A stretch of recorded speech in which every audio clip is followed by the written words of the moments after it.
Assalamualaikum warahmatullahi wabarakatuh. Alhamdulillahirabbil alamin. Alhamdulillah hamdan katsiran thayyiban mubarakan fi. Alhamdulillah nahmaduhu wa nasta'inuhu wa nastaghfiruhu wa na'udzu billahi min shururi anfusina wa min sayyiati a'malina. May yahdihillahu fala mudilla lahu wa may yudlilhu fala hadiya lahu. Asyhadu an la ilaha illallah wa asyhadu anna Muhammadan abduhu wa rasuluh. Allahumma shalli ala sayyidina Muhammadin wa ala alihi wa sahbihi wa sallam wa barik walhamdulillahi rabbil alamin. Ibu-ibu yang semoga Allah merahmati kita, segala puji bagi Allah. Memang kita pantas memuji kepada Allah atas setiap nikmat, atas segala nikmat yang telah Allah tumpah-ruahkan kepada kita. Nikmat khususnya bisa hadir di salah satu taman-taman surga, Riyadhul Jannah. Di sini di taman di majelis ilmu ini sejenak kita bisa mengistirahatkan hati. Betapa banyak orang-orang yang diringan mudahkan kakinya untuk ke tempat-tempat kemaksiatan. Tetapi alhamdulillah kita dimudahkan hati dan langkah kaki kita untuk bisa hadir di tempat yang penuh keberkahan. Alhamdulillah, segala puji bagi Allah dan hanya kepada Allah lah kita nahmaduhu wa nasta'inuhu. Hanya kepadanya lah kita memohon. Karena tidak ada satupun makhluk di dunia ini, di bumi ini, yang bergerak kecuali atas izin dan kehendak Allah Subhanahu wa ta'ala. Maka sampainya kita di sini bukan karena semata-mata kekuatan kita, tetapi karena Allah telah menolong kita ke tempat yang baik dan Allah berharap kita menjadi orang yang baik. Jadi semua ini karena Allah. Maka kemudian hanya kepada Allah lah kita memohon ampun, karena memohon pertolongan. Karena ibu, banyak orang yang punya kaki tapi berat ke masjid. Ada yang punya kaki tetapi tidak bisa untuk berjalan karena stroke. Ada orang yang masih punya mulut tetapi tidak bisa menelan makanan. Ya. Ada orang yang kemudian punya mata, ada bola matanya, tetapi tidak bisa untuk melihat. Maka semuanya itu tidak lain dan tidak bukan. Bahkan kita sendiri itu butuh pertolongan Allah Subhanahu wa ta'ala. Kepada Allah lah kita memohon ampun, wa nahmaduhu wa nasta'inuhu wastaghfiruh. Dan kepada Allah lah kita memohon ampun atas segala dosa-dosa yang kita lakukan, baik di waktu yang lampau maupun yang sekarang atau mungkin waktu yang akan datang. Meskipun kita tidak merencanakan untuk berbuat dosa dan kemaksiatan, tetapi kita seringkali terpeleset dan terjatuh dalam kubangan kemaksiatan. Hanya kepada Allah lah kita memohon ampun, karena kita tahu hanya Allah yang bisa mengampuni dosa kita. Kita sadar dosa-dosa kita lah yang mengotori hati kita. Kita sadar bahwa dosalah yang menghalangi kita masuk surganya Allah. Maka hanya kepada Allah lah kita memohon ampunan. Dan hanya kepada Allah kita berlindung dari wa na'udzu billahi min sururi anfusina, dari keburukan-keburukan yang ada pada diri kita. Ibu-ibu, kita memiliki kelemahan, keburukan, kejelekan sifat. Ya, kita ini punya sifat tergesa-gesa, punya sifat males, punya sifat pelit, medit, bakhil, pikir, gitu ya. Punya sifat membantah sukanya, punya sifat mencari alasan untuk membenarkan diri kita. Benar enggak? Itu kita. Maka kita berlindung dari keburukan jiwa. Jangankan kita ini nggak positif, aku nggak suka bantah. Bukan bantah, ngeyel kan gitu ya. Nah bahasa niku ngeyel, terus ngeyel terus cari alasan. Ali bin Abi Thalib sudah saya sampaikan kan. Ali bin Abi Thalib itu ketika Nabi kok kayaknya ini anak dua ini nggak bangun, Fatimah sama Ali malam-malam nggak bangun, masuk ke dalam rumahnya. Apakah kalian tidak bangun malam seperti itu? Kemudian Ali ini kan memang cerdas ya, Bu ya, muda, cerdas gitu ya. Kata Ali, ya Rasulullah, ketika tidur ruh kita itu kan ditahan sama Allah. Jadi kalau nggak bangun ini saya ditahan sama Allah. Kan kita tergantung. Nabi tidak membantah, Nabi keluar sambil memukul-mukul pahanya. Sungguh manusia itu banyak membantah. Nah gitu. Jadi cari pembenaran, gitu ya. Lah kok nggak ngaji ning Asuraya? Ya opo wis udah wis mandek. Ya, oh elek wae pokoke kan gitu ya. Mau niate ke siku. Kok udahan ngono. Ya wis copot maneh kan gitu ya. Nah, apa pakai baju kebesaran ya, jadi seperti itu ya, ganti baju. Nah, ini semuanya itu sifat-sifat buruk yang ada pada diri kita dan kita berlindung dari sifat buruk itu. Salawat serta salam tercurah kepada junjungan kita, Nabi kita, uswatun hasanah kita, role model kita, guru terbaik kita, Nabi Muhammad Sallallahu Alaihi Wasallam. Semoga kita kelak mendapatkan syafaatnya dengan izin Allah. Amin ya rabbal alamin. Ibu-ibu, kita masih dalam pembahasan bab 4 hakikat hati. Terakhir kita membahas tentang bagaimana kalau kemudian hati itu punya ada penyakit, maka seperti halnya fisik, ya kan, harus diistirahatkan, pantangannya dijaga, betul sudah kan? Nah, pantangannya apa Bu? Ayo, sebulan.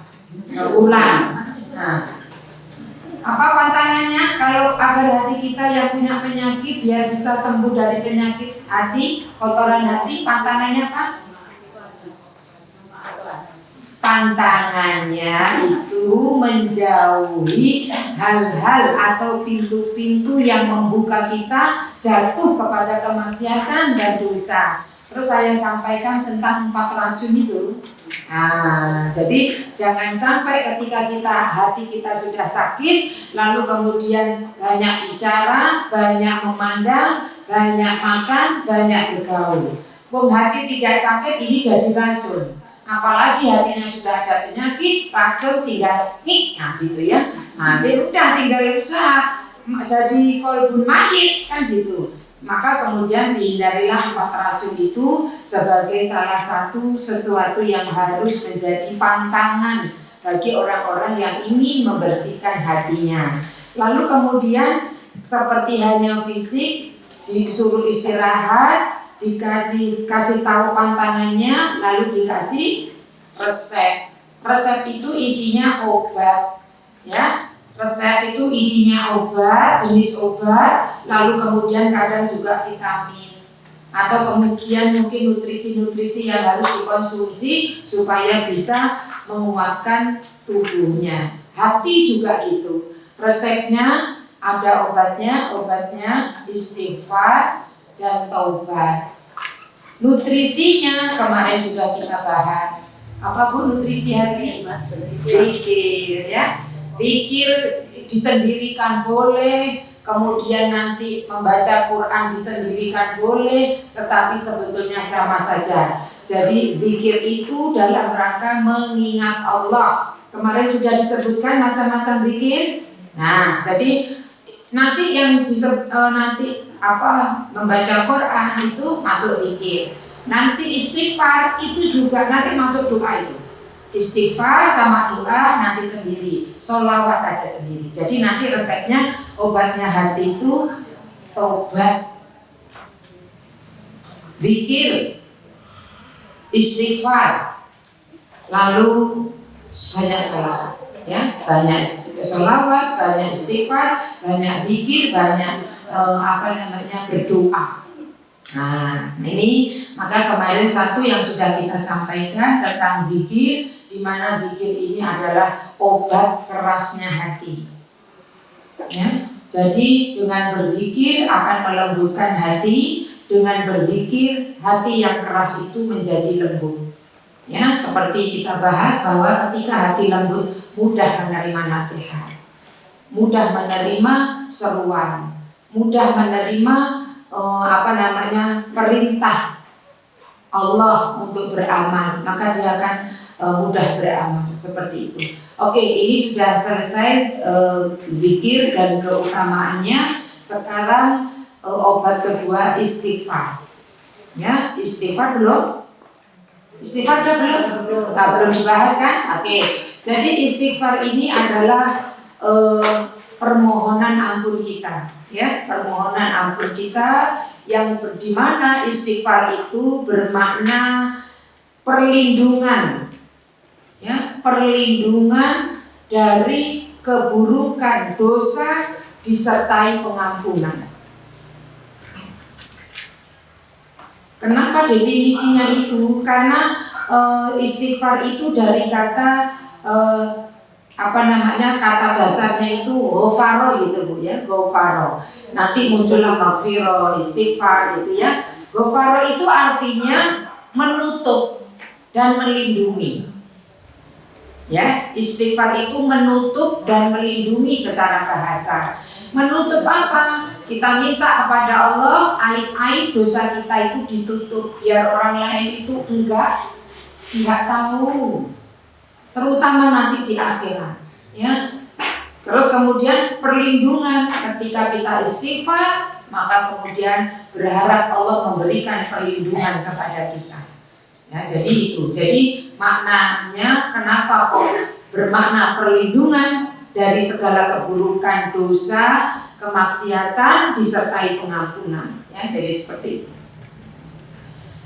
Istighfar ini sudah tidak asing lagi, kita sering melakukan ya Bu ya. Tetapi supaya untuk termotivasi lagi kita melakukan istighfar, karena dengan istighfar itu kita tahu dosa itu kalau kita melakukan dosa maka ada titik hitam di dalam hati kita. Itu kan ibarat Rasulullah, hati itu seperti cermin atau kaca. Ketika kita melakukan dosa akan ada titik hitam di hati kita. Kalau tidak diistighfari, maka titik hitam itu akan terus di situ. Ketika kita dosa lagi, ada terus nempel sehingga kalau kita sering melakukan dosa, maka akan tertutupilah hati kita itu dengan dosa-dosa. Maka kalau kita ingin hati kita bersih, hati kita suci, maka kemudian obatnya itu adalah istighfar. Ya, jadi dengan istighfar itu maka kemudian berharap satu demi satu penyakit kotoran hati itu hilang. Seperti itu. Ya. Nah, agar kita termotivasi, tersemangati untuk banyak-banyak beristighfar, karena Allah sendiri pun itu memerintahkan wastaghfiru innallaha ghafurur rahim, gitu ya. Di dalam surat Al-Muzammil ayat 20 itu, beristighfarlah, bermohon ampunlah kepada Allah, sesungguhnya Allah itu maha pengampun lagi maha penyayang. Masya Allah. Nanti mungkin ini akan dibahas oleh Ustazah Suherni karena beliau menyampaikan Asmaul Husna. Oke, itu akan dibahas. Nanti perhatikan ketika nama Allah Al-Ghafur itu, Masya Allah. Bersyukur kita punya nama Allah, Rabb kita itu mengampuni dosa kita dan tidak memperdulikan sebesar apapun, sehebat apapun, sebanyak apapun dosa yang kita lakukan. Ketika kita datang kepada Allah dengan sebenar-benarnya, kita tahu bahwa Allah yang bisa mengampuni kita, maka berapa kali kita menghadap Allah untuk istighfar, saat itu juga Allah ingin mengampuni. Hanya saja nanti seperti doa istighfar itu, kadang-kala istighfar kita itu ada yang diterima, ada yang tidak. Seperti itu. Makanya hati-hati. Karena ternyata ketika setelah diteliti, kita meneliti pengalaman kita, ternyata istighfar kita ini perlu diistighfari. Paham? Istighfarnya kok benar. istighfar disambi ngopo kan gitu ya, istighfar disambi nonton TV, istighfar disambi karena nonton maca WA kan gitu ya, karena tahajud sehari 100 astagfirullah gitu ya. Iki istighfar gak tenanan, iki janjane iki njaluk ampun apa bener bimil mana gitu ya. Nah, seperti itu karena tidak dengan hati. Oke, ibu-ibu tadi saya sampaikan ketika kita karena kita banyak dosa, setiap hari hampir bisa melakukan dosa, ya. Apalagi setiap kita tidak hanya orang dulu punya pegangan. Hari ini kita semua punya pegangan. Apa Bu? HP.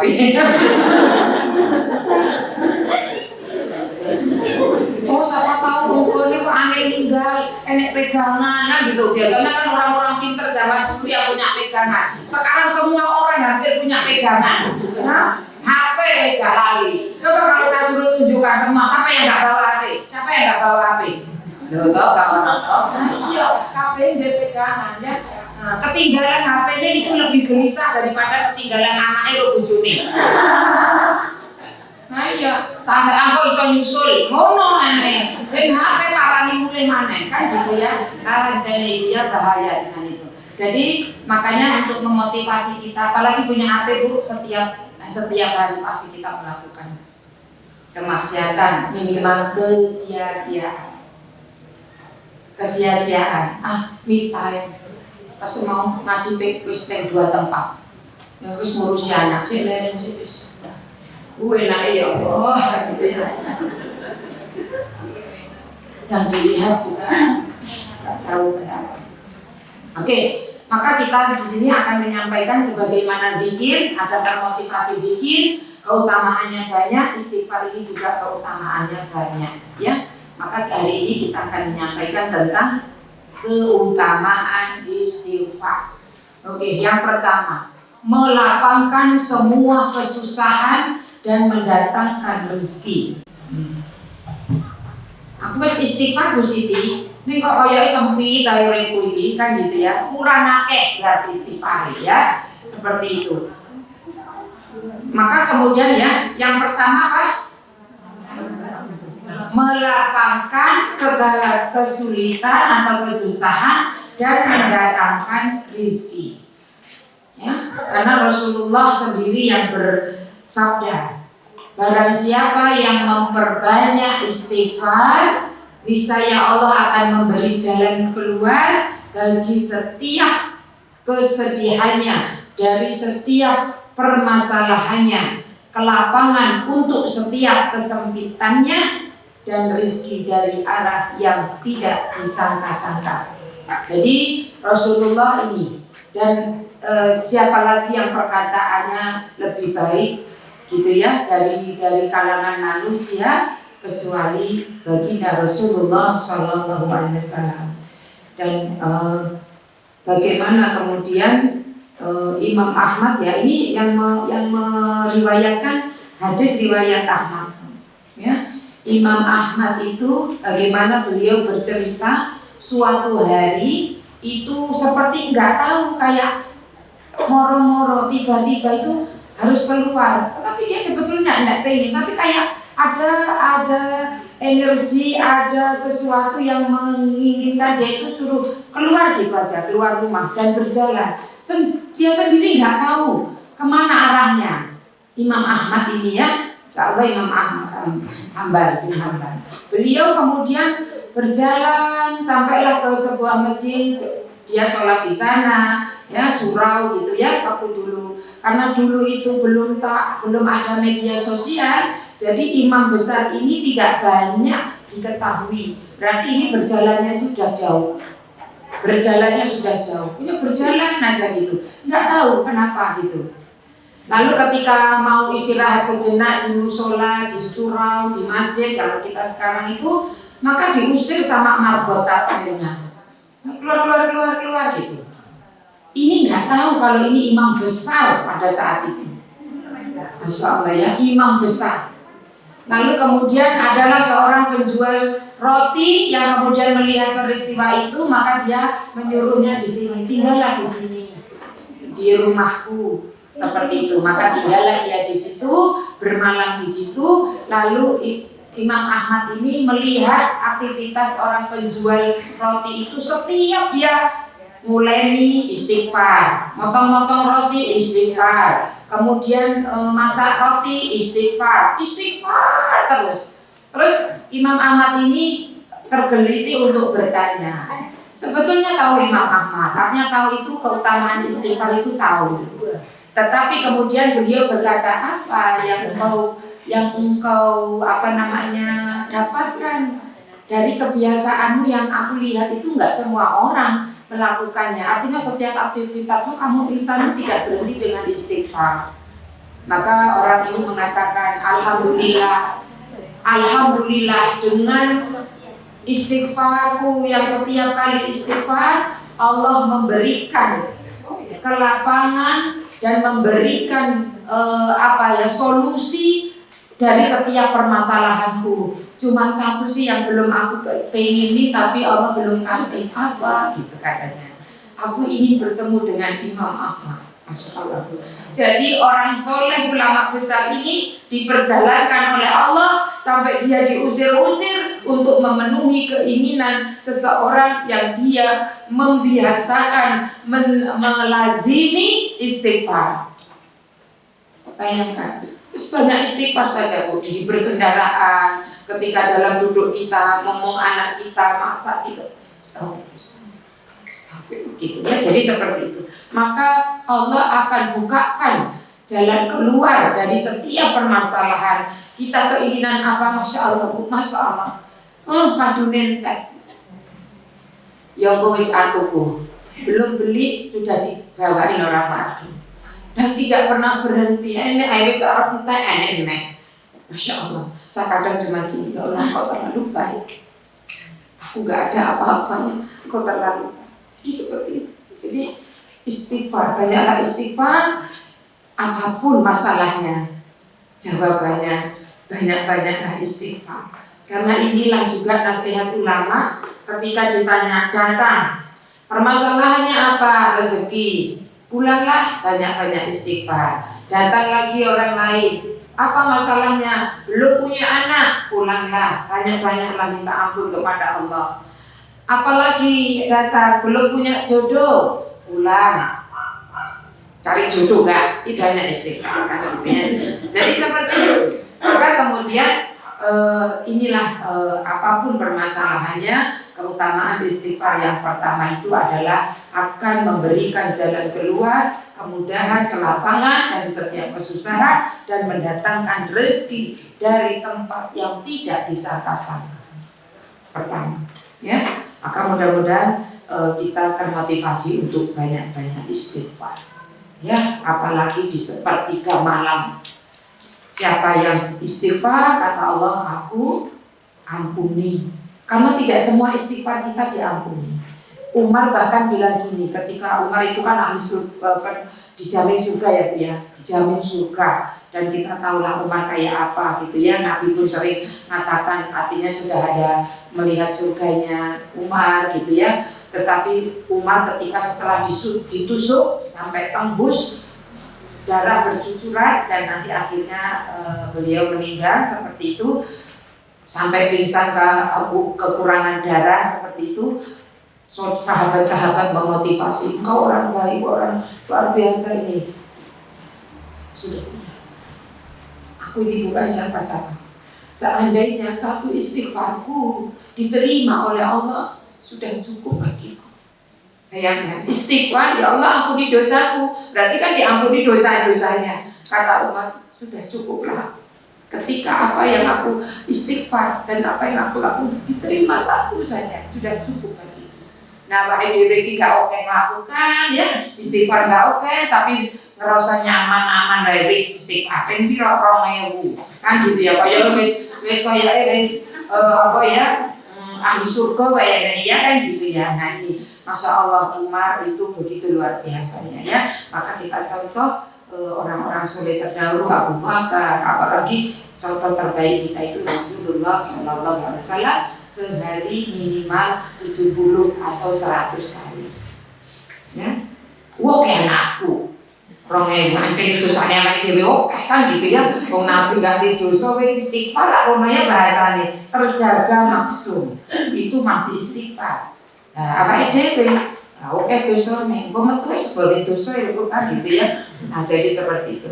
Itu insyaallah dengan seperti ini nanti lisan kita itu dibasahi dengan istighfar. Oke, yang kemudian yang kedua, membuka pintu rezeki yang berkah.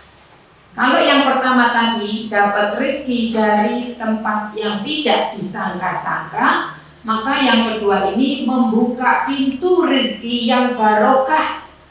Berkah itu Bu, ziyadatul khair. Ketoke sithik tapi iso dienggo lapo-lapo. Gitu ya. Hartanya banyak tidak barokah, keluarnya mlebu rumah sakit ya. Uangnya banyak tapi dikeluarkan ngetoke anake sing di penjara kan gitu ya. Uangnya keluar untuk bayar orang biar anaknya biar ekstasi enggak ditangkep. Jadi itu enggak barokah. Tapi barokah itu adalah ziyadatul khair, bertambahnya kebaikan. Nah, ini ada di surat Nuh. Surat Nuh surat ke-71 ayat 10 sampai 12. Faqultu astaghfiru rabbakum innahu kana ghaffara. Nuh berkata, memohon ampunlah kepada Allah Subhanahu wa taala, Rabb kalian sesungguhnya innahu kana ghaffara. Lalu di dalam ayat 11-nya yursilis sama alaikum midrara. Ya, seperti itu. Apa? Allah itu menurunkan hujan yang sangat lebat dari langit. Seperti itu ya. Dengan hujan itu wayam didukum bi amwali wa banina wa yaj'al lakum wa jannati wa yaj'al lakum anhara. Ya, jadi dengan air hujan yang turun itu maka Allah kemudian perbanyak harta kalian, anak-anak kalian, lalu kemudian kebun-kebunnya jadi subur seperti itu, dan air yang mengalir di sungai-sungai yang lain itu terisi air. Jadi tanah subur, pertanian perkebunannya menghasilkan, rumput-rumput tumbuh, ternaknya makan, seperti itu, ternaknya tidak kurus, gemuk, menghasilkan susu, seperti itu. Nah, inilah rezeki yang barokah. Jadi seperti itu. Maka dengan banyak istighfar, maka nanti Allah akan bukakan pintu rezeki yang barokah. Jadi saya dulu sempat begini, coba ya di negeri kita ini, bagi orang yang beragama Islam seperti itu, ada sebuah aturan dari pusat gitu ya.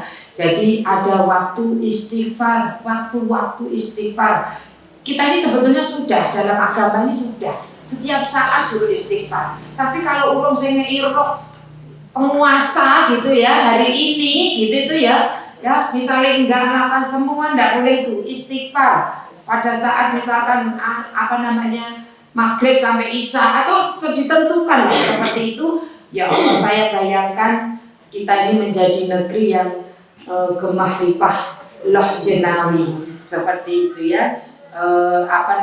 Baldatun warabun Thayyibatun warabun ghafur. Itu karena makanya kemudian kayak ada, kalaupun belum bisa yang menasional, oke lah setiap RT gitu ya, pokoknya maghrib sampai isya warga ini sebisa mungkin kalau tidak ada urusan waktunya atau setengah jam atau apa untuk beristighfar. Ya Allah, akan turunkan Allah rezeki dari langit, rezeki yang barokah untuk negeri tercinta kita. Sehingga nanti bensin mahal gak masalah, duit kan gitu ya. Ya masalah larang apa ndak itu ndak masalah, anggere duit. Masalah ini diunggahke terus duit yo gak nambah-nambah. Akhirnya berat kan gitu ya, jadi seperti itu. Maka kemudian inilah yang kedua, keutamaan istighfar. Kemudian yang ketiga, menjadi orang yang beruntung di akhirat. Masya Allah. Orang yang banyak istighfar maka akan menjadi orang yang beruntung. Kenapa? Karena Nabi mengatakan, hadis riwayat Ibnu Majah, sungguh beruntung orang-orang yang mendapati catatan kitabnya itu banyak istighfarnya. Insyaallah, sidik-sidik dosa lah kan, nonton HP kesuwen kan gitu ya. Misalkan hari Jumat, nonton WA sejam gitu, tapi terus istighfar sampai begitu oke istighfar, masya Allah ketutupan gitu ya bahasanya. Nah itu, jadi yang dosa itu ketutup, asalkan dosa-dosa kecil tertutup. Jadi seperti itu ya, karena istighfar itu menghapus dosa-dosa kecil ya, jika Allah menghendaki seperti itu. Kalau taubat menghapuskan, tidaklah dosa besar itu diampuni kecuali dengan taubat ya. Karena larangan Allah itu ada yang sifatnya kabair, ada yang sifatnya saghair. Yang besar, dosa-dosa besar dan dosa-dosa kecil. Ya, jadi seperti itu. Maka dengan dosa-dosa kecil ini, dengan istighfar, maka insya Allah akan bisa terhapus jika Allah menghendaki. Nah ini ya Bu ya, kita ingin sekali menjadi orang yang beruntung di akhirat. Nanti orang di akhirat itu hiruk pikuk, cemas, gelisah, resah dan gelisah. Ya, menunggumu di sini, di akhirat, bukan di ujung sekolah ya, di akhirat. Ya, seperti ya. Kita menunggu tempat kita mana, dimasukkan surga apa neraka gitu ya. Orang pada ketakutan, nggak berani gini Bu. Sudah surga dan neraka itu sudah diperlihatkan selama 40 tahun perjalanan, tapi itu sudah kelihatan efeknya. Itu nanti di mahsyar itu sudah kayak diperlihatkan. Itu masih jauh Bu, karena nanti harus melewati jembatan ya, jembatan Sirat ya, seperti itu ya. Moga-moga jembatannya pas awake dhewe mlaku gak ambrol kan gitu ya. Loh enak ambrol lah. Nah neraka, tapi jembatannya Allah itu gak akan ambrol, wongnya yang berjatuhan ya. Jadi ya, kita akan ada pengait yang narik kanan kiri, ditarik seperti itu. Kalau kita ketarik, maka kemudian jatuhlah ke dalam neraka yang dalamnya itu lebih dalam, antara timur dan barat. Yang dalamnya itu 70 tahun perjalanan. Suatu benda ketika dijatuhkan 70 tahun lebih itu baru nyampe ya, masya Allah dalamnya kayak seperti itu. Gak usah bingung gitu Bu, karena wong ning neraka iku wonge gede-gede. Oh iya, di hadis itu dikatakan gigi taringnya aja kayak gunung. Ya, wonge sak piro? Untuk gigi taringnya kayak segunung, orangnya seberapa? Ya, jadi terus ininya bahunya ini ada yang mengatakan 3 hari perjalanan. Kok jika dibuat seperti itu, ya yang kalau cuman kayak gini, mlebu neraka wis mati Bu. Lagi kena Mbah Majid Marijan, kena wedhus gembel wis mati. Itu lagi kena uapnya. Nah, makanya dibuat itu kulitnya nanti saya lupa ada beberapa hasta, 4 hasta tebalnya kulit. Nah, supaya nanti kalau api kerok merasakan, karena kesakitan itu memang ada di kulit. Nah itu jadi memang neraka itu. Nah ini orang yang beruntung ketika melihat catatan amalnya banyak istighfarnya. Yuk kita penuhi catatan-catatan kita dengan istighfar, karena sebetulnya catatan kita itu kita yang nulis sendiri. Bukan kita langsung nulis, cuman apa yang kita katakan, apa yang kita perbuat, itulah yang akan tertulis di kitab kita. Maka sehakikatnya kitab kita itu adalah apa yang kita lakukan, apa yang kita katakan. Maka saya katakan, yuk kita sama-sama penuhi catatan-catatan kitab kita nanti yang akan diperlihatkan oleh Allah di akhirat dengan amal-amal soleh, banyak istighfar, banyak berzikir, banyak berdoa, dan banyak melakukan beribadah, supaya kita kemudian menjadi orang-orang yang beruntung. Nanti Allah akan nyuruh, ayo wes gelokan rapotmu dewi. Lu ya Bu, nanti dikasihkan kamu sudah bisa menghisap tempatmu di mana. Kita pengen ini surga, tapi ketika catatan itu kita sudah tahu tempat kita di mana. Ya, jadi seperti itu. Ini keempat, dapat menghapus dosa. Memang seperti itulah fungsinya istighfar. Ya, wahai hambaku, sesungguhnya kalian berbuat dosa di waktu siang dan malam. Loh, Allah sendiri sudah tahu. Kita itu dosa siang malam. Gak malam kok, gak siang kok, malam ya kadang. Dan arah turu isi gawe dosa. Enggak positif terus nang kamar terus iya nang kamar karo bojone tapi guyung-guyung iki dhewe-dhewe. Gitu ya. Bojone diungkuri kan gitu ya terus karo iki dhewe gitu ya. Nah, wahai hambaku sesungguhnya kalian berbuat dosa di waktu siang dan malam. Aku mengampuni dosa-dosamu itu semuanya. Masyaallah. Maka beristighfarlah kepadaku pasti aku ampuni. Kayak gitu. Insyaallah. Sudah pernah ya saya sampaikan tentang Allah Ghafar ini. Nanti lebih jelasnya Ustazah Suryati ya. Tapi saya ingin menyuplik satu untuk menjelaskan ini Bu, bahwa Allah itu mengampuni ketika ada seorang hamba datang dengan membawa dosanya. Ya Allah ampunilah dosaku. Hambaku datang kepadaku. Dia tahu akulah yang bisa mengampuni dosanya dan akulah yang mengazab dosa yang dia lakukan. Maka dia datang memohon ampunan, lalu aku ampuni dia. Setelah sekian waktu datang lagi bawa dosa.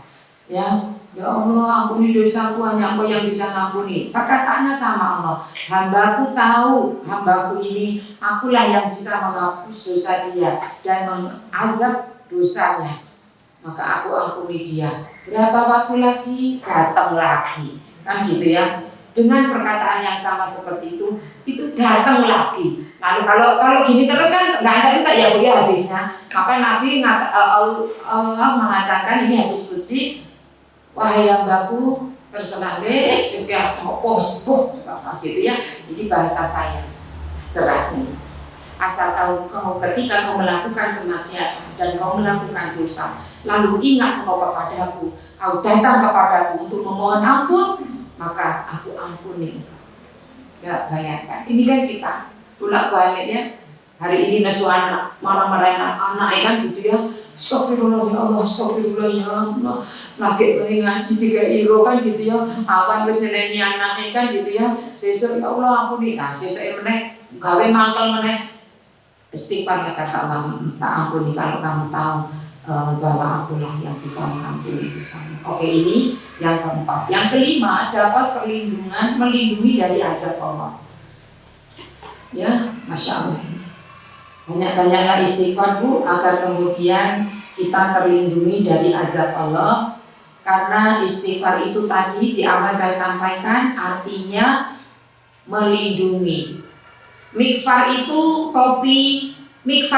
topinya tentara itu loh Bu, yang dari kayak apa baja ya, besi ya. Nah, itu namanya mikfar. Tapi kalau topi peci, topi kayak laki-laki itu bukan namanya mikfar. Nah, mikfar itu kan dari kata asal kata dari kata ghafar.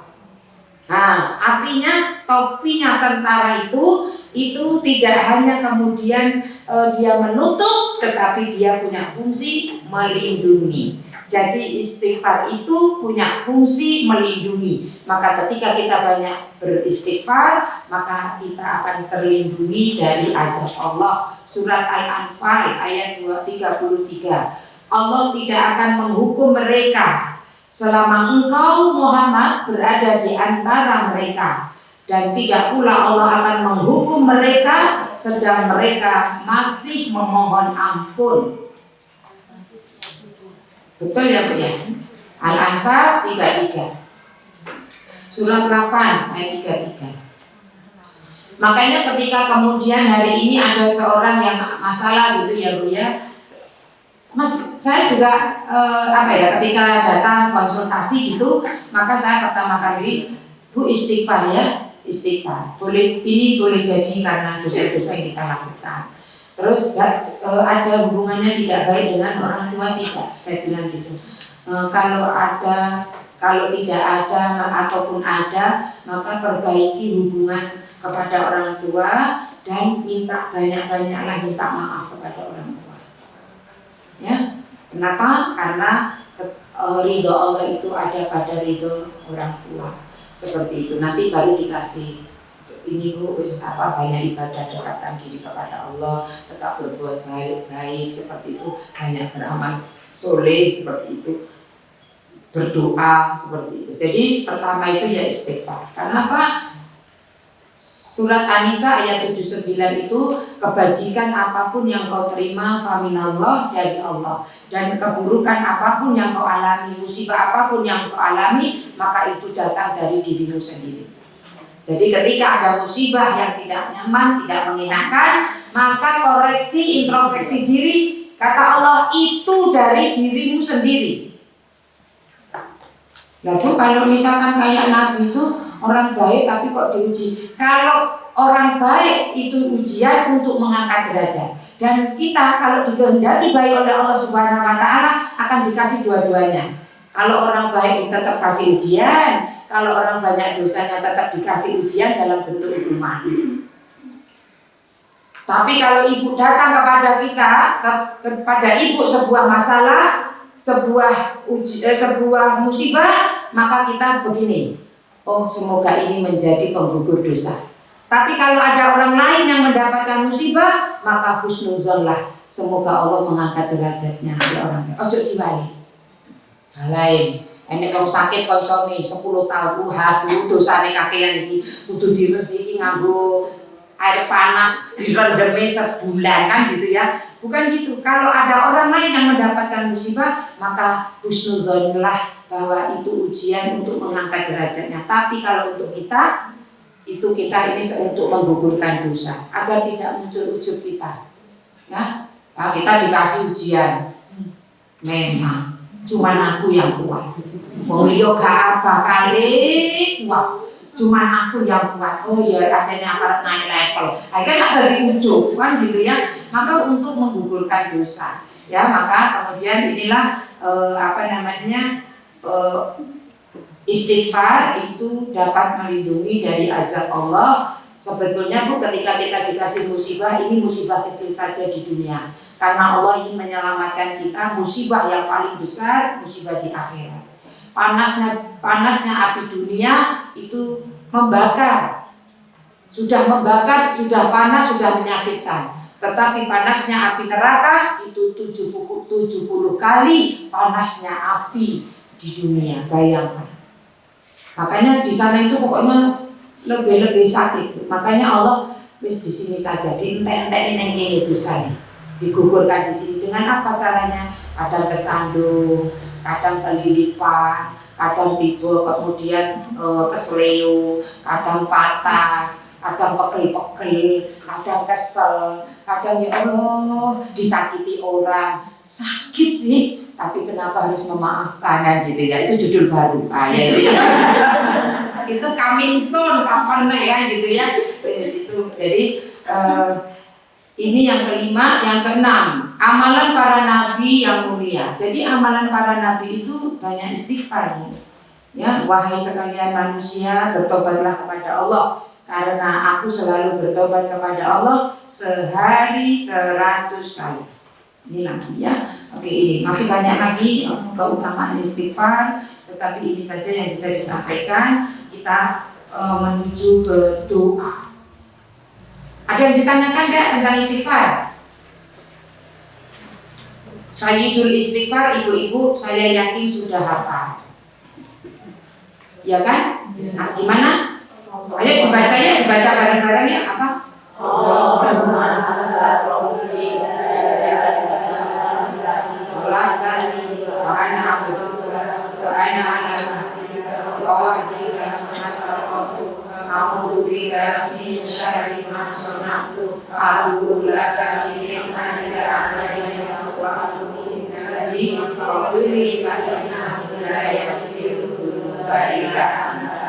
Hari Jumat nanti ketika asar itu adalah termasuk waktu-waktu yang mustajab, karena tidak ada hari yang di situ matahari terbit yang itu lebih baik kecuali hari Jumat. ini adalah sayyidul ayyam, apalagi nanti di penghujungnya, di waktu-waktu asyar itu. Maka banyak-banyaklah istighfar, banyak-banyaklah bersolawat, ini perintahnya, banyak-banyaklah berdoa. Semoga siapa tahu pas doa kita dikabulkan, pas doa kita istighfar kita diterima, juga salawat kita juga diterima. Maka itu baik untuk kita, ya. Oke, sekarang doa, Bu. Nah, kenapa doa ini menjadi obat, ya, menjadi bahasanya itu menjadi obat atau resep untuk hati-hati yang sedang sakit, ya. Kenapa? Karena doa itu adalah memang penawar. Ya, di dalam buku Adawa itu di situ disebutkan bahwa doa itu memang penawar. Ya. Doa itu ibadah. Ad-du'a'u huwal ibadah. Ad-du'a'u huwal ibadah. Doa itu ibadah, kata Rasulullah, ya. Jadi seperti itu. Bagaimana kok disebutkan doa itu ibadah? Maka karena dalam doa itu ada pengagungan kepada Allah dan penghinaan perendahan diri kita kepada Allah. Disitulah ibadah, letak ibadah itu. Jadi kalau kita sholat itu ibadah, kenapa? Satu, karena kita tunduk patuh sama Allah. Kedua, kita mengagungkan Allah dengan Allahu Akbar, Allahu Akbar, Allahu Akbar di setiap gerakan-gerakan, baik itu takbiratul ihram maupun takbir intikal. Takbir intikal itu takbir setiap perpindahan gerak. Itu kan kita takbir, kan? Ya kan? Kalau takbiratul ihram itu yang pertama, Allahu Akbar, itu takbiratul pertama. Itu takbiratul ihram. Tapi kalau setiap mau ruku, mau sujud, mau ganti gerakan, itu takbir juga kita. Itu namanya takbir perpindahan atau takbir intikal. Di setiap perpindahan itu kita membesar, mengagungkan Allah Subhanahu wa taala. Kenapa sholat itu ibadah? Karena di situ. Kenapa kemudian ada sholat itu ibadah? Karena kita merendahkan diri kita. Kepala yang kita, ada orang jawel kepala kita ngeplak kepala kita, marah kita, ya, gitu ya. Tapi kalau di Mekah wis itu aja lah, apa aja namanya, dimaklumi ya, kepala kita kayak gak ada harganya, itu gitu ya, begitu kan. Jadi kayak sampai mau jalan karena dia gede, kita duduk, dia mau pegangan, kita tuh untuk pegangan kalahnya, gitu ya. Jadi dimaklumi karena mereka bukan kayak kita orang Indonesia, kepala itu mahkota apa yang dianukan. Kalau mereka itu ada sebagian negara itu kalau bokong itu sesuatu yang sensitif. Jadi kalau penting dikeplek kepala daripada diplek bokongin, gitu ya, karena itu sebuah penghinaan. Seperti itu. Nah, kepala kita rendahkan sejajar dengan kaki, itu menunjukkan kita di hadapan Allah merendah. Kita samakan kepala kita itu sejajar dengan kaki kita. Makanya sholat itu disebut ibadah, ya, memang ibadah seperti itu. Nah, ini doa wal ibadah, ya, seperti itu. Kenapa makna ibadah, makna doa itu, Bu? Sebentar, agar Ibu tidak kemana-mana. Ini kita sedang membahas mensucikan hati, betul? Nah, nggak akan bisa kita hati ikhlas itu kan susah ya, Bu, ya. Ya kan? Saya tanya, Ibu suka dipuji apa suka dicaci? Itu jangan ada dusta di antara kita, ya. Aku senang dicaci, yuk kita caci bareng-bareng. So, ya, kita itu senangnya dipuji, bener nggak? Kalau kita dicaci, biar perasaannya marah, ya. Yang nggak mampu marah, grundel aja. Awas ya, awas. So kapan ya tak bales kan gitu. Kayak gitu, nggak seneng intinya nggak seneng. Tidak dicaci, tidak dicaci, dikomentari, dikasih masukan, kadang kita nggak terima. Dikasih masukan, bukan dicaci. Dikasih masukan untuk perbaikan, dikomentari ini kurang, kadang dia nggak terima. manusia itu. Ya apa kita bisa meraih ikhlas coba? Karena ikhlas itu apa Bu? Dipuji tidak terbang, dicaci tidak tumbang. Biasa saja gitu. Nah ini susah, tetapi tidak mustahil ketika kita minta sama yang memiliki, yang membolak-balikan, yang membersihkan hati, yaitu Allah Subhanahu wa Ta'ala. Tidak ada kata mustahil bagi Allah. Mungkin kita mustahil, katanya Nabi Zakaria, mustahil aku dua anak.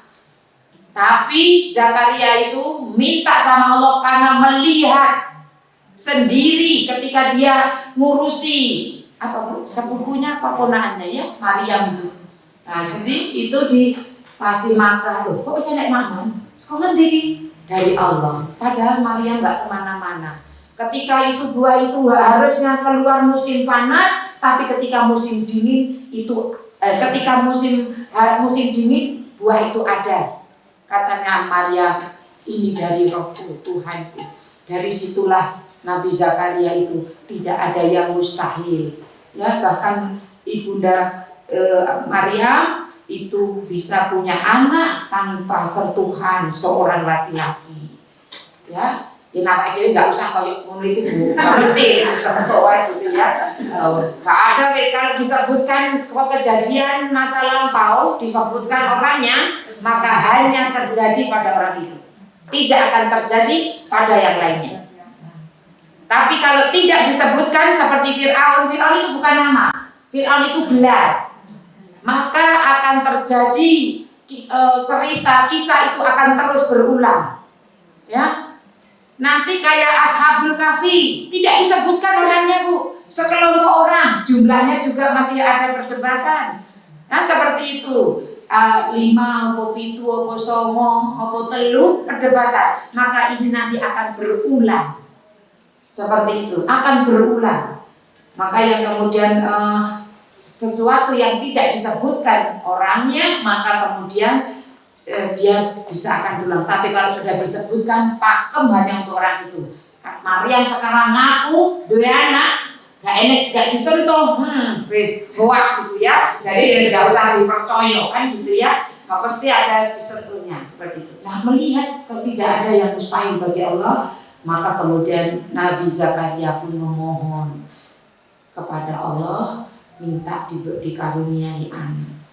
Ya, padahal istrinya mandul, beliaunya rambutnya sudah memutih, tulangnya sudah rapuh, sudah tua. Ya, kalau cuma rambutnya putih nggak apa-apa Bu, wong saiki yo putih. Ya, seperti itu. Ya, bojoku rambutnya putih kan disik. Jadi seperti itu. Jadi, tapi dijelaskan oleh Allah, Zakaria bilang tulangku mulai lemah. Seperti itu. Tambah lagi yang menguatkan, istriku mandul. Ya, tetapi kata Allah nggak ada ya. Tetapi aku tidak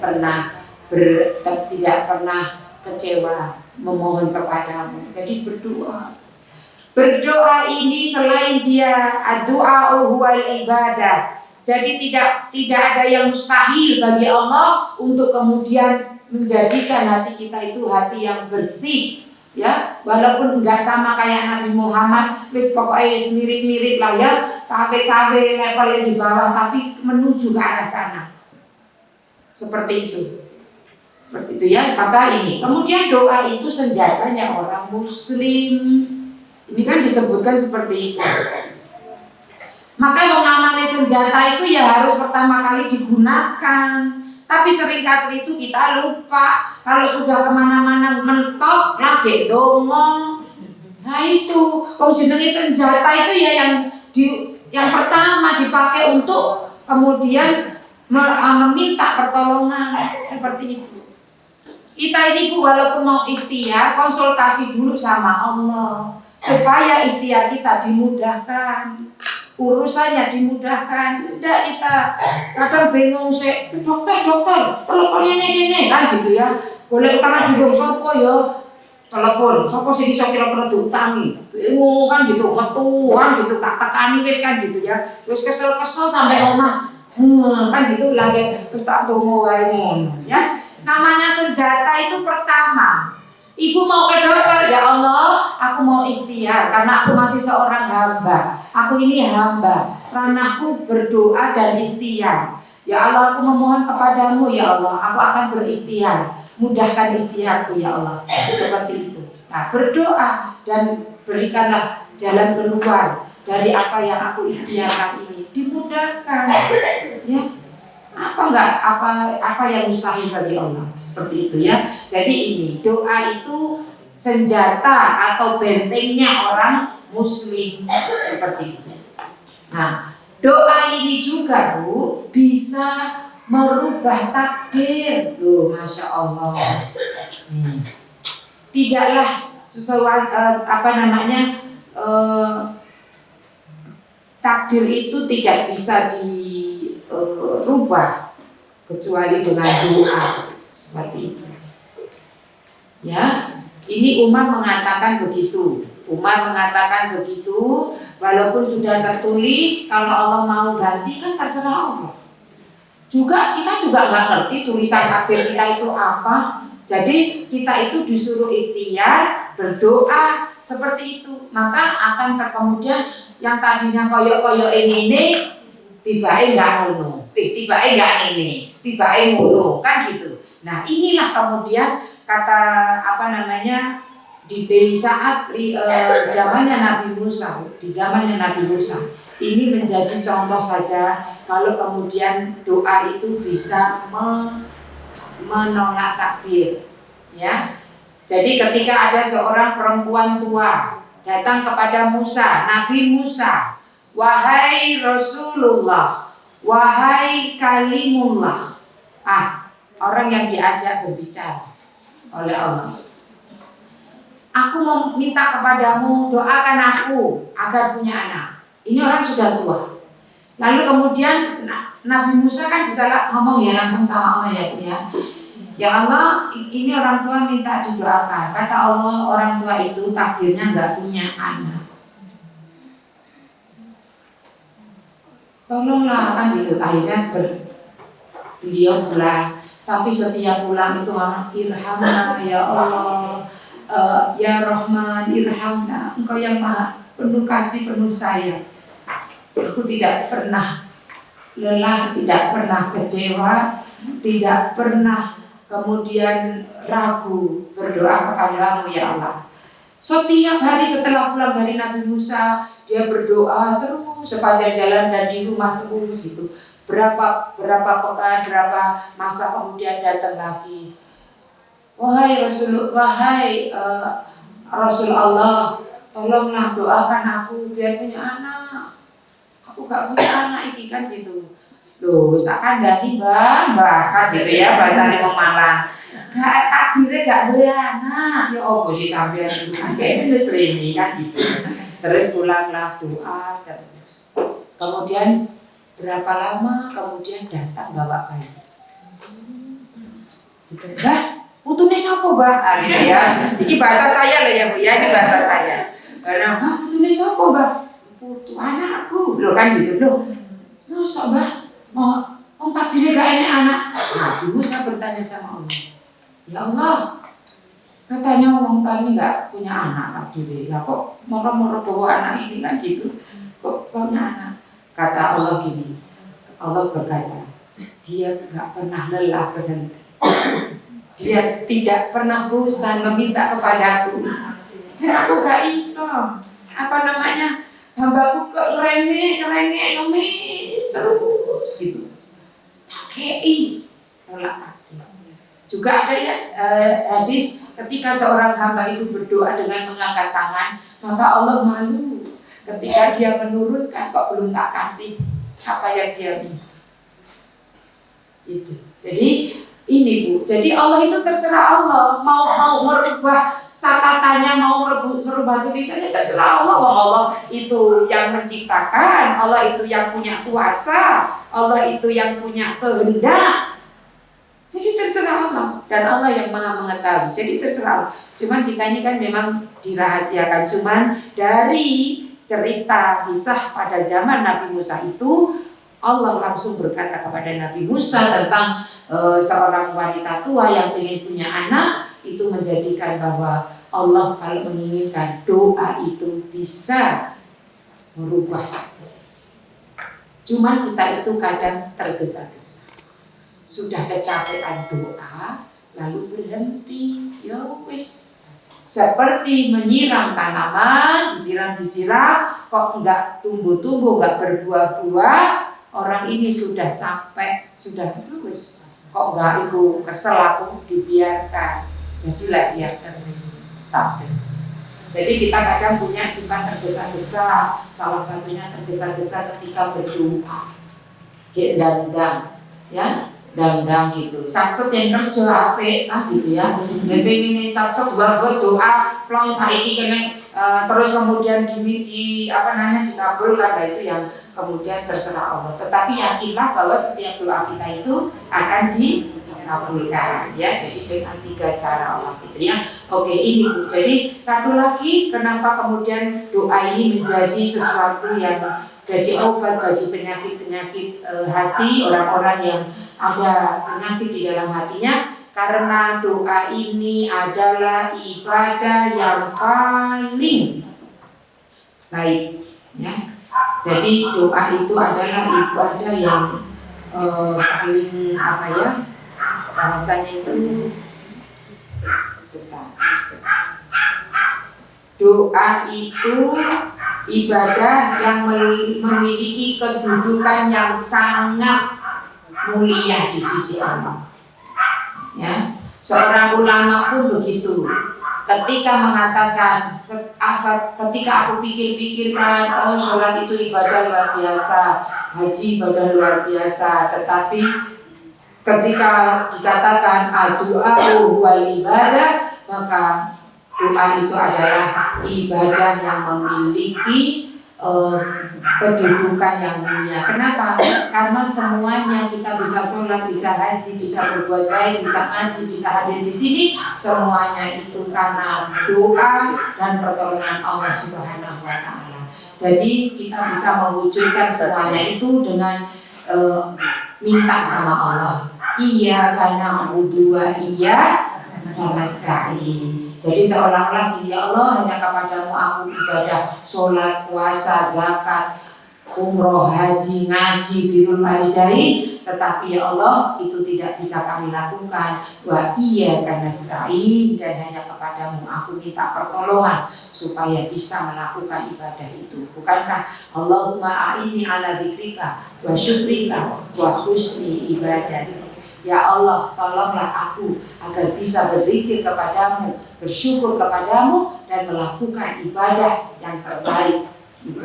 Jadi artinya bahwa semuanya ini ditolong karena kita meminta, berdoa kepada Allah. Inilah kemudian kenapa kita harus berdoa, karena kita tidak bisa hidup tanpa Allah. Maka kita minta kepada Allah. Yang perlu diperhatikan dalam berdoa ini adalah adab-adabnya, ya. Ini di sini juga ada dua adab-adabnya.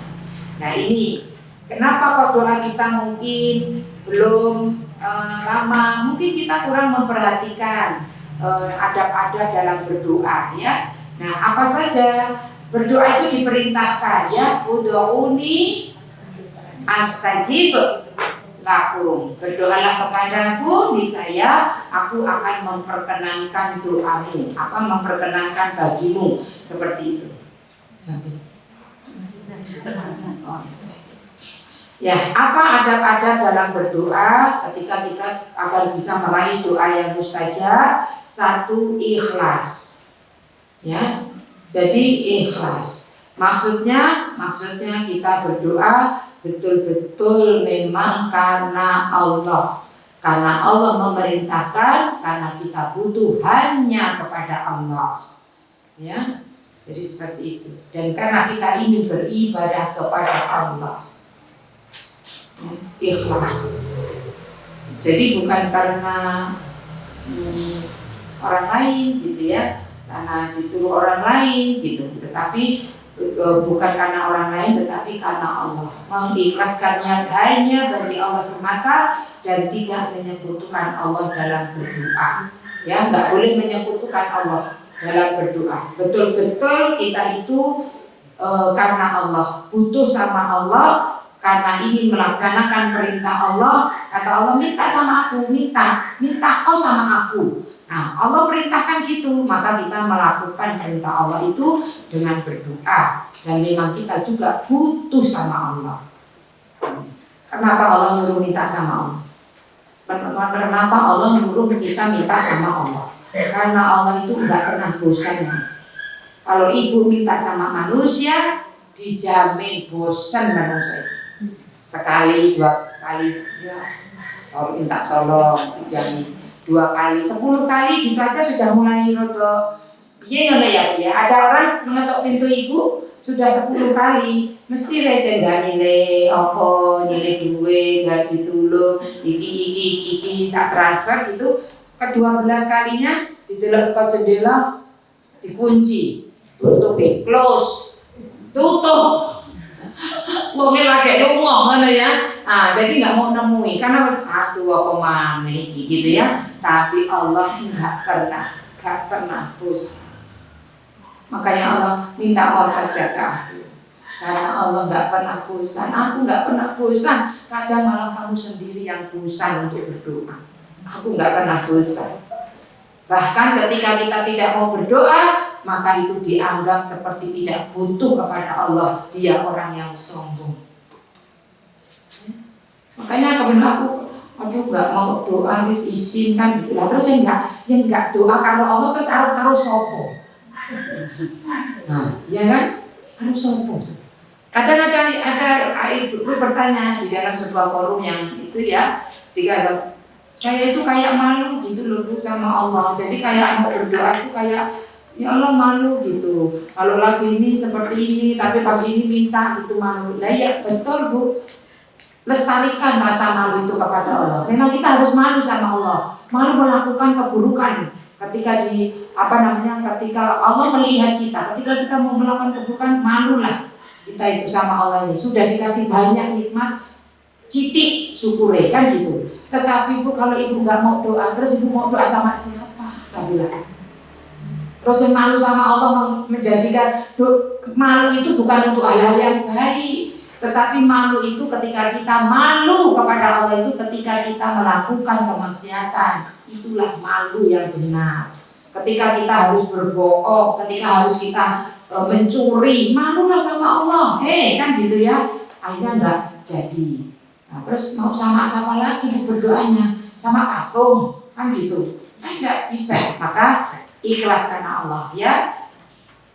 Di dalam surat Al-Ghafir ayat 14 ini dalilnya, maka sembahlah Allah, fada'ullaha mukhlishina lahuddin walau karihal kafirun gitu ya. Maka sembahlah Allah dengan memurnikan ibadah kepadanya meskipun orang-orang kafir tidak menyukainya. Surat Al-Bayyinah juga ayat 5 bisa dijadikan kita disuruh ikhlas. Al-Ghafir Bu, Al-Ghafir itu Al-Mu'min, surat ke-40 ayat 14. Kemudian yang kedua khusyuk. Inilah yang sering kemudian kita nggak lakukan. Khusyuk doa kita itu kalau tanggal tuwek. Khusyuk doa kita itu kalau punya masalah. Khusyuknya doa kita itu kalau lagi kemudian mendapatkan musibah. Khusyuklah kita sampai nangis. Tapi kalau enggak itu ya itu satu buat gitu ya. Berat. Amin kan gitu ya. Nah ini jadi khusyuk seorang hamba itu melihat dirinya rendah, fakir di hadapan Allah. Khusyuk di sini boleh diartikan juga sungguh-sungguh. Ya, diartikan sungguh-sungguh. Ya. Maksudnya tenanan dulu loh Bu. Doa harus sambil-sambil. Terutama ketika kita doa menuntut ilmu. Kayak karena menuntut ilmu kan ini kan bareng-bareng kan. Padahal kita ini meskipun bareng-bareng berdoanya tetap satu kepada Allah Subhanahu wa Ta'ala. Tapi kayak gak temenanan, gak kusuk. Makanya ilmunya kececeran jiblok, ayo ditemuin lola, lali, baik, gak bisa. Nah, karena apa? Mungkin gak barokah, doanya gak tenanan. Ya, Dongo nuntut ilmu karo goleki umek, goleki apa iki ya. Rabbi shrah li sadri wa yassir li amri wahlul 'uqdatam min lisani. Ya kau bingung ae kan ya kita enggak khusyuk, enggak sungguh-sungguh. Ya, sungguh-sungguh itu ya dengan kemudian bisa dengan mengangkat itu ya, penundukan pandangan, mengangkat tangan, itu kan bisa dilihat kekhusyukan itu ya.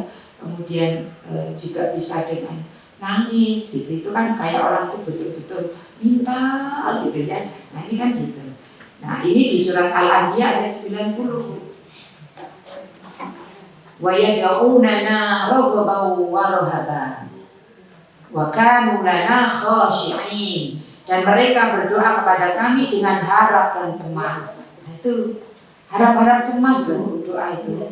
Al-Anbiya itu surat ke-21 ayat 90, dan mereka adalah orang-orang yang khusyuk kepada kami. Jadi khusyuk itu ya hatinya itu harap-harap cemas. Ya Allah, tolong ya Allah. Kayak Nabi Bu, Masya Allah. Nabi itu sampai ini jatuh ya, banyak mamahnya jatuh. Ya, jatuh ketika perang Uhud.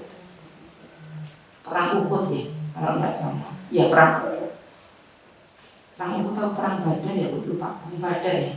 Ketika berdoa tinggi sampai kelihatan ya ketiaknya yang putih Rasulullah itu, ya Allah, seandainya engkau tidak menangkan hambamu umat Islam hari ini, maka engkau tidak akan disembah selamanya. Untuk ngancam Allah sendiri. Saking cemas Bu, Nabi cemas, harap-harap cemas. Nah kalau sudah kayak gitu itu betul-betul tenanan kita. Yang kayak ya Allah, kalau enggak ada kecuali engkau bisa. Jadi Nabi saking cemasnya itu terus doa. Sampai kemudian berdoa bareng Abu Bakar berdoa selesai, dilihat Nabi terus menangis, ya Allah itu sampai bergetar ininya sampai logro. Dia sudah ya Rasulullah, sudah, Allah pasti akan memenangkan kita. Sampai di situ kan, menangkan kamu ya. Jika engkau tidak menangkan, engkau akan tidak disembah selama. Engkau tidak akan disembah selama. Seperti itu. Karena begitu harap-harap cemas, ya harapnya yang banyak, ya cemas sithik ya, awake dhewe udah cemas harap. Ya kalau kita jadi orang tua itu kan gampang-gampang susah gitu bilangnya, padahal susahnya yang banyak, susah gampang gitu ya. Jadi seperti itu. Nah ini ya Bu ya, ini harus dengan khusyuk ya, khusyuk, doa khusyuk. Kalau zikir ya khusyuk, tetapi boleh lah namanya zikir itu tidak harus duduk gitu, berdiri ya boleh, duduk boleh, baring boleh gitu kan, mengingat Allah itu, maka itu nanti boleh sambil berkendara, sambil duduk itu ya boleh, tetapi tetap hatinya itu ke Allah seperti itu. Oke, kemudian yang ketiga, berdoa dengan suara lirih dan menghindari sifat riya agar doa yang dipanjatkan tidak terdengar orang lain. Itu kalau sendiri. Kalau sama orang banyak diminta doa, kalau diri nggak kedengeran yang mengamini, ya kok bingung. Suruh apa yang ngomong? Nah gitu. Jadi maksudnya ini ketika kita berdoa dengan suara lirih, karena Roh yang akan mengabulkan doa kita itu adalah As-Sami, Maha mendengar. Ya. Al-A'raf ayat 55. Ud'u rabbakum tadarru'an wa khufyah innahu la yuhibbul mu'tadin. Berdoalah kepada Rabbmu dengan berendah diri dan suara yang lembut. Ya. Dongo kaya wong gak trimo karo marah-marah. Ya Allah, ampuni aku ya Allah. Ini piye ya? Iki ngancem apa maksa, apa ngopo kan gitu. Wong jenenge Allah, ampuni aku ya Allah. Dosa. Ya Allah, semua yang terjadi pada diriku hari ini mungkin dosa-dosaku yang lalu, ampuni ya Allah. Aku tahu dosaku lah yang menghalangi aku masuk surga-Mu ya Allah. Aku tahu dosaku ini adalah yang menjadikan hidayah petunjuk-Mu itu tidak menembus ke dalam hatiku. Dosa-dosa inilah yang menjadikan aku tidak bisa melihat yang hak itu hak benar, yang batil itu tetap buruk. Maka tolong ya Allah, ampuni dosaku, ampuni dosaku. Maka ini untuk membersihkan hati. Begitu suaranya itu artinya tidak bisa keras-keras seperti itu ya. Nabi Zakaria pun suaranya lembut ketika berdoa meminta anak di dalam sholatnya. Jadi seperti itu ya. Kemudian di surat Maryam juga ayat 3, ilnada rabbahu nidaan khafiyya. Ya, ini yaitu tatkala ia berdoa kepada Rabbnya dengan suara yang lembut. Ya, ini Nabi Zakaria. Ini ada berdoa ya. Jadi yang keempat, berdoa dengan menyebut nama Allah, Asmaul Husna. Ya. Jadi kalau kita mau berdoa itu ulama menyampaikan agar mustajab, agar diterima oleh Allah, dikabulkan, maka pakai wasilah tawasul, salah satunya itu dengan nama Allah, Asmaul Husna. Ya, di dalam surat Al-A'raf 180 itu walillahil asmaul husna fad'uhu biha. Itu kan? Itu kalau dilanjutkan wadarul ladzina yulhiduna fi asma'i sayujzauna ma kanu ya'malun. Itu ya, Allah yang memiliki nama-nama yang baik, fad'uhu biha, maka berdoalah dengan menyebut namanya. Sebut nama Allah, Bu. Ibu mau sabar, panggil Allah As-Sabur. As-Sabur. Kita ini kadang nggak bisa sabar ya, Bu ya. Padahal Allah itu sabar banget sama kita. Masya Allah. Allah itu lihat pola kita, dosa-dosa yang berulang-ulang. Itu Allah itu sabar. Tak enteni, tak tunggu rujukmu, tak tunggu datangmu ke aku, tak tunggu hijrahmu, tak tunggu dekatmu kepada aku. Dulu kita masih muda, banyak kita melakukan kesalahan, dosa, mungkin kemaksiatan, tapi Allah tidak langsung hukum kita karena Allah Maha Sabar. Tetapi kenapa kita makhluknya tidak sabar dengan takdir Allah? Kenapa kita tidak sabar dengan ketetapan yang Allah berikan kepada kita? Padahal Allah begitu sabarnya nunggu sampai kita di titik hari ini, berusaha untuk mengenal Allah, dekat kepada Allah. Ya, panggil namanya As-Sabur. Masya Allah, kita ini dulu melakukan apa, tapi Allah, kita melihat yang haram, tetapi tidak langsung Allah butakan. Kita melakukan dengan tangan kita kemaksiatan, tapi Allah tidak potong, tidak lumpuhkan tangan kita. Kita pergi ke tempat maksiat, tapi Allah tidak lumpuhkan, tidak hilangkan, tidak binasakan kaki kita. Karena Allah sayang sama kita. Menunggu karena Allah sabar, Allah As-Sabur. Panggil nama Allah. Kalau ibu pengen penuh kasih, kenapa kok aku gitu enak benci dok? Ya Allah, ya Rahman, ya Rahim, irhamna, sayangi aku, berilah aku dalam hatiku rasa kasih dan sayang kepada sesama. Jauhkan rasa iri dengki. Minta sama Allah, minta sama Allah. Panggil namanya. Allah suka dipanggil. Allah sediakan namanya yang banyak itu, yang di dalam hadis 99 100 kurang 1 itu sebetulnya nama Allah pasti banyak lagi. Ya Allah, kok kayak nggak dirasa malu ya Allah. Allah punya asma Allah itu pemalu. Cuman nggak ada di 99 itu kan? Nggak ada. Ibu baca lah yang hafal. Ya Rahman, ya Rahim, ya Allah, ya Rahman, ya Rahim sampai As-Sabur nggak ada. Al-Hayat. Tapi Allah itu punya sifat pemalu. Salah satunya yaitu ketika orang ada berdoa dengan mengangkat tangan, Allah malu. Berarti Allah kan punya sifat pemalu. Ketika hambanya meminta dengan mengangkat tangannya, kok turun belum tak kasih, aku malu. Allah punya sifat mengobati. Tapi di 99 yang kita kenal itu tidak ada nama Allah Asy-Syafi. Padahal Allah yang yang mengobati, yang memberi kesembuhan. Nah ini yang dia berdoa dengan menyebut namanya karena ini bisa menjadi tawasul. Tawasul kedua itu dengan amal soleh, yang ketiga itu bisa berwasilah dengan dengan doanya orang soleh yang masih hidup. Nah itu bisa berwasilah dengan itu. Nah ini yang keempat. Di dalam surat ini juga dalilnya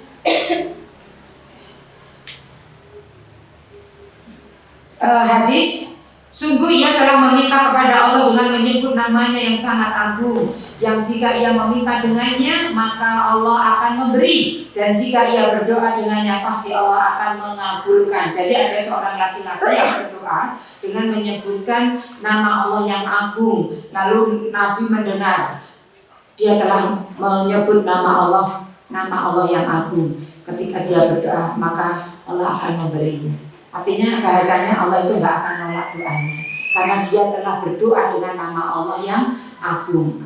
Di sebagian hadis dikatakan apa nama Allah yang agung itu? Ya Hayyu Ya Qayyum. Seperti itu. Ada juga kemudian riwayat ketika Rasulullah mendengar seseorang berdoa dengan kemudian berwasilah dengan nama Allah, yaitu yang ada di dalam surat Al-Ikhlas, maka Rasulullah pun mengatakan ini orang berdoa Allah itu kayaknya sulit untuk nolak, bahasanya itu dikabulkan. Kenapa? Karena dia berdoa dengan menyebut nama-nama Allah juga yang agung. Allahumma inna nas'aluka, ini wasilahnya nih. Makanya saya kalau berdoa ketika setelah mengucapkan memuji Allah, ini SOP-nya Bu, kalau mau berdoa Bu, memuji Allah, sholawat, lalu kemudian sebut nama Allah, Asmaul Husna. Nah, di dalam riwayat itu ada seseorang yang menggunakan gini, Allahumma inna nas'aluka wa anna asyhadu an la ilaha illa antallah al-ahadus samad alladzi lam yalid wa lam yulad wa lam yakul lahu kufuwan ahad. Jadi dia menyebut nama Allah yang ada di surat Al-Ikhlas itu. Maka terus kemudian dia berdoa, isi doanya apa terserah. Seperti itu, yang penting untuk kebaikan. Ya ini ya. Jadi itu sebut nama Allah. Kemudian yang kelima, berdoa dalam keadaan bersuci. Ini adabnya, sebaiknya ya berdoa itu dalam keadaan suci. Ya seperti itu.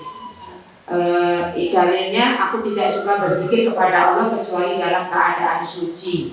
Jadi ini karena doa itu adalah zikir, doa itu ibadah, maka adabnya ketika kita minta sama Allah, datangi presiden, datangi wali kota itu atus dhisik. Masa datang sama Allah itu kunyus-kunyus, kumut-kumut kan gitu ya. Tetapi ketika kondisi tidak memungkinkan Bu, misalkan di kendaraan, misalkan di pesawat udah turbulensi, aku redo, tapi udah butuh rebutan itu tuh, so boleh bisa kan gitu ya. Artinya ini itu adab sebaiknya diupayakan dengan sangat saat kondisi itu kita mampu melakukannya sebaiknya dengan berwudu. Tetapi ketika kemudian saya ngopo, aku harus dongo kok naik kendaraan, terus aku wudu, saya nggak wudu saya. Koncone iki nunggu nih gitu gampang kan gitu ya. Bismillahirrahmanirrahim kan gitu ya. Tapi memang adanya memang yang afdol itu adalah bersuci. Lalu kemudian berdoa itu dengan menengadahkan telapak tangan. Itu ya. Yang keenam, jika kamu meminta kepada Allah maka mintalah dengan menengadahkan telapak tanganmu, dan janganlah kamu memintanya dengan menengadahkan punggung telapak tangan. Oh ya aneh nih ya. Ya Allah. Gini hasilnya. Ini caranya hadisnya, dan jangan kamu menengadahkan dengan punggung telapak tangan. Ini kan kayak malah nolak kan gitu ya. Nah gitu ya. Masa enek ini? Apa enek ini? Nggak ada kan? Tapi ini hadis gitu, mungkin berarti ada gitu ya. Ini hadis riwayat Abu Daud. Ya. Kaifiat caranya adalah dengan mengarahkan telapak tangan ke wajah sebagaimana yang dicontohkan oleh Rasulullah. Ya ini tadi yang seperti itu. seperti itu. Nanti boleh gini, yes boleh lah, boleh gini, yes boleh gini. Kalau kemudian nemen gitu ya cemas cemasaran,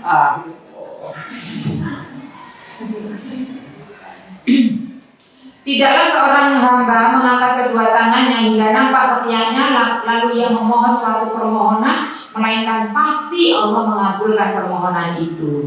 Hadis riwayat At-Tirmizi dari Abu Hurairah. Ya, ini jadi keutamaan mengangkat tangan saat berdoa ini menjadi salah satu adab. Jadi Allah itu akan mengabulkan. Ketujuh, memulai doa dengan hamdalah. Oh tadi ya sudah saya katakan ya, tadi doa itu hamdalah gitu ya. Kemudian yang ke-8 bersolawat. Nah, sudah tadi ya juga saya. Oke.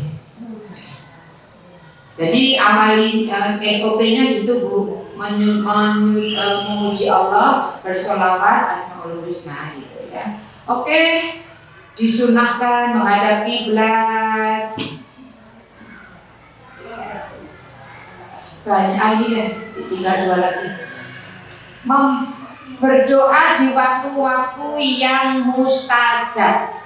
Oke, nanti dilanjutkan sedikit kapan saja waktu-waktu mustajab itu agar doa-doa kita juga diijabah oleh Allah, cepat diijabah, maka lakukanlah dipeng-pengne gitu ya Bu ya.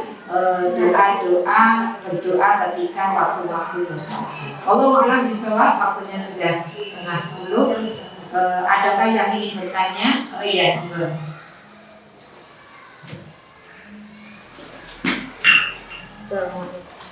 Assalamualaikum. Waalaikumsalam. Untuk ada berdoa tadi saja. Kalau ada kalanya kita mungkin perempuan saat haid atau saat ada tamu di rumah, misalnya ada tamu, terus itu pas akhir Jumat atau setelah azan, pas waktu terbaik, terus kita doa enggak memakai semua ini saja, misalnya pas di dapur sambil ada tamu kita dalam hati, atau pas menghadapi tamu kita tidak bisa ke ujung rumah atau sendiri, kita di dalam hati, itu apakah doa itu sudah masuk akal? Maksudnya bisa kita lakukan karena kita bisa dilakukan apa enggak gitu ya, karena pas kondisi tidak memungkinkan untuk menyendiri. Iya, tidak apa-apa, karena kita tahu saat itu mustajab dan kita tidak mau kehilangan saat itu kan, seperti itu. Ya tidak apa-apa. Ketika di sini di kendaraan hujan, Allahumma sholli wa nafi'ah, di mana saat kita ceramah kan gitu aja kayak kita bilang Allahumma sholli wa nafi'ah. Tidak apa sejenak kita meskipun misalkan ada tamu Bu, Ibu sebentar, saya tak ke dalam sebentar ke dalam itu kan, oh ya mungkin mau ke belakang mau ke WC mau ke apa kan dia nggak tahu Bu. Kita sebentar 5 menit atau 3 menit itu udah lama. Doa ya, wong sholat aja iso 3 menit, nomor rakaat. 5 menit iso apa kan gitu ya. Berdoa itu 3 menit saja. Sebenarnya bisa tak.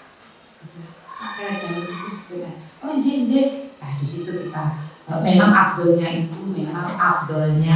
Tapi ketika kondisi tadi seperti tadi ya nggak apa-apa. Berdoa itu di mana saja dalam keadaan apa saja, kecuali di tempat-tempat yang dilarang, tempat-tempat yang tidak dibolehkan ya, seperti dalam WC. Tapi dalam kondisi apapun kita diperintahkan ngocok dongo, buka kamar mandi dongo kan gitu ya, Arab metu omah dongo. Nah ketika ini ada tamu mesti doanya kan bukan doa sehari-hari kan, mesti ada doa-doa yang dipanjatkan. Maka sebaiknya izin sebentar. 2 menit kan tamu nggak masalah. Ya beri nggak sejam, sesuai mulai ini ya. Insya Allah bisa. Monggo bisa berdoa kapan? Karena Umar mengatakan begini, aku nggak peduli dengan doa-doaku. Apakah Allah kabulkan sekarang nanti, aku nggak peduli. Allah mesti kabulkan, tapi aku tidak begitu memperdulikan dengan doa-doaku itu dikabulkan apa tidak. Tetapi yang aku khawatirkan, aku tidak bisa berdoa lagi. Jadi gitu. Jadi kalau sudah nggak mau doa, itulah yang Umar khawatirkan. Jadi aku tidak peduli dengan doa-doaku itu dikabulkan kapan. Tetapi aku hanya khawatir ketika aku sudah istilahnya itu berbosan berdoa. Padahal doa itu dikabulkan atau tidak itu Allah yang pasti dikabulkan kalau syarat dan ketentuannya kita lakukan ya, Allah pasti akan kabulkan karena ada hadisnya. Meskipun dalam 3 bentuk gitu ya. Tetapi yang penting kita harus tahu ketika kita berdoa kita sudah beribadah kepada Allah Subhanahu wa taala. Ya, tadi doa wal ibadah. Jadi begitu ya Bu ya. Jadi berdoa boleh mana saja, kapan saja, kecuali di tempat dan waktu-waktu yang mungkin ada waktu itu tempat yang kita nggak boleh untuk berdoa di sana. Oke, Allah harus. Lagi? Ada? Nggak ada? Oke, sudah ya. Insyaallah kita amalkan saja apa yang kita dapatkan pada hari ini. Semoga bermanfaat untuk saya dan kita semuanya. Kita memohon kepada Allah banyak berdoa, istighfar, semoga kita itu disampaikan ya kepada bulan Ramadan. Allahumma barik lana fi Rajab wa Sya'ban wa balighna Ramadan.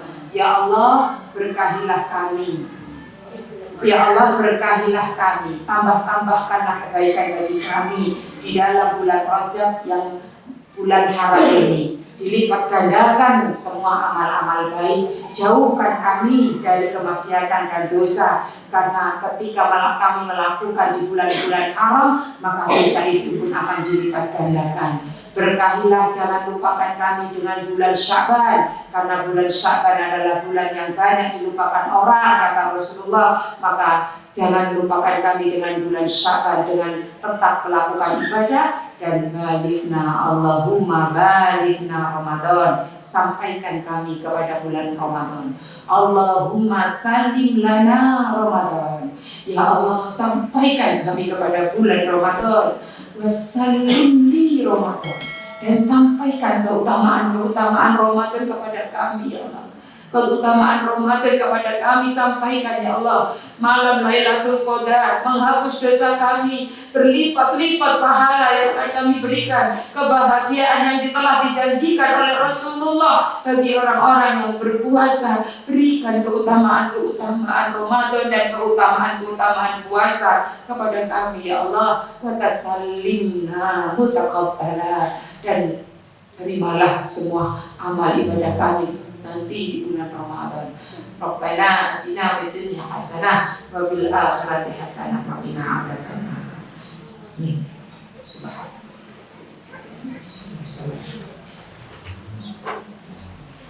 Alhamdulillah, kita tutup pertemuan kita dengan doa kafaratul majlis.